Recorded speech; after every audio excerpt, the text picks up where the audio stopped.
The Boruto manga just blew the minds of all its readers. Not only did we reveal that Boruto, like its father, is being trained by none other than Jiraiya, kinda, but more importantly, we, after months of speculation, have finally discovered the fate of Sasuke, who, despite popular belief, is still technically alive. And it's all connected to the terrifying truth about the call grinds revealed in this chapter. But before I get into any of that, can we all just take one moment to mourn the loss of Code?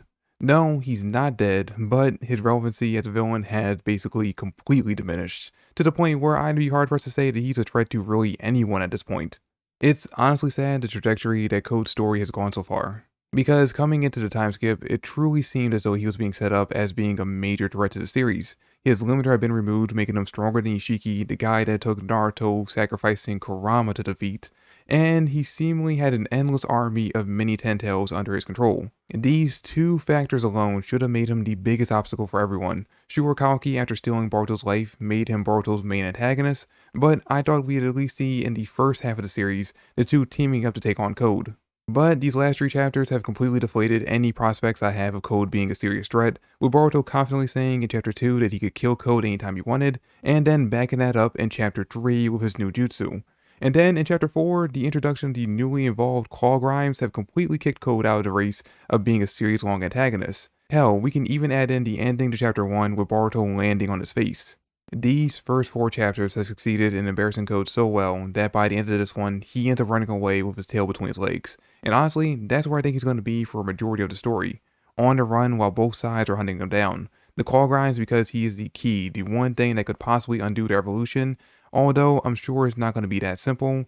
And the combined alliance of Boruto and Konoha, which in this chapter, Sarada has already begun to set the groundwork for, which I believe despite thinking that Boruto killed Naruto, Shikamaru is smart enough to see the benefits of forming said alliance, especially once they become aware of this new threat. The only real question is if Kalki would be smart enough to put his desire to kill Boruto aside long enough to stop these new threats, or if he would put his goal above protecting the entire world. And I really want to believe that based on what we saw in the first 2 chapters that he would do the former, but chapter 4 has already started to show his one-track mind towards the latter. And if that's the case, then the confrontation between Sarada and Kalki could be just around the corner. And that would actually be a pretty interesting fight to see, because I believe more than anyone else, Sarada over the past few years of the time skip was training to fight Kalki, knowing that at some point she would have to fight against him to save Boruto.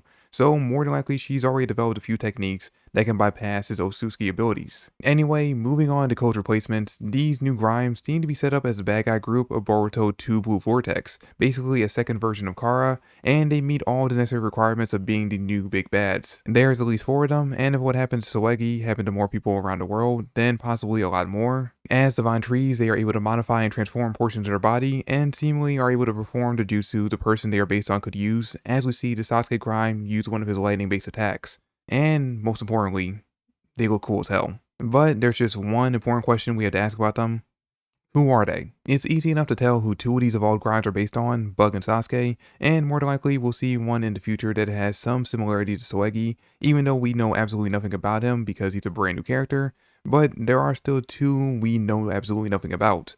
Now, the female Grime we see in the chapter, I've seen some people point out and theorize that she might be based on Moegi, which sadly does actually fit. Because from the anime, we know that Moegi does have skills in using Earth-style jutsu, and it seems as though the Grime uses an Earth-style attack to capture Boruto in this chapter. And I say sadly because I think Moegi's only really appeared in about a handful of chapters in both Boruto mangas, so I would honestly hate for her to be sidelined like this. Because it was sad enough that it happened to Anko and Naruto, and I would hate for her history to basically repeat itself. Now, one thing to point out from the Sasuke Grime is that he has a similar demeanor to Sasuke. He's stoic and quick to launch surprise attacks, while the female Grime doesn't seem to act anything like what we've seen from Moegi so far, but she does act a lot like Delta, which has me thinking that maybe that's who she's actually based on. But with Delta being an android, it does beg the question of if the tree can actually copy her. And until we see either or both characters on screen, we can't say for sure which of them it actually is, though again to cast some doubt on it being Moegi, the fact that we didn't see anything from Shikidai's group hinting at their sensei being missing leads me to think that it's not going to end up being her. And then when it comes to the final Grime, who is seemingly the leader of the 4, I have absolutely no idea who this could be. The only character he slightly resembles is Jigen/Ishiki, but is very unlikely that he's going to be the one he's modeled after. And while I would love to find out who his inspiration is, is more likely going to be a mystery for a majority of the series, since he's more likely going to be the final one defeated out of the four of them. But hey, at least we solved one mystery early on: what happened to Sasuke? And thankfully the answer was simply being turned into a tree instead of what the vast majority of the fandom thought. Also, worth pointing out, Sasuke is still wearing his cloak in this chapter, which means that Boruto is just wearing a replica, not the actual thing. Anyway, now that we know what happened to Sasuke, this explains why Boruto wouldn't look at Sarada in chapter 2. He more than likely feels guilty for her dad's fate, and saving him seems to be his driving goal. And with Jiraiya's clone working with him, he might actually stand a chance of doing it. And their partnership is already starting to bear fruit, since he is more than likely the one that taught Boruto how to use the flying Raijin. But instead of using a kunai, Boruto uses these little Konoha symbols.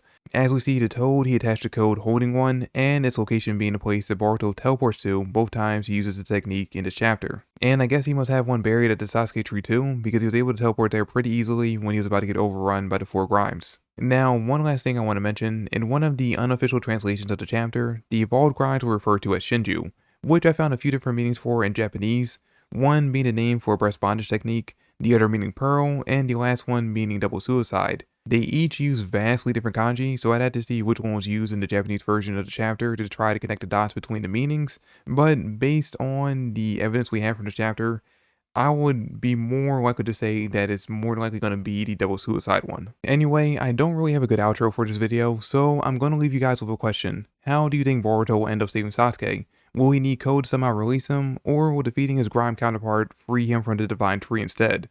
Let me know what you think in the comment section down below.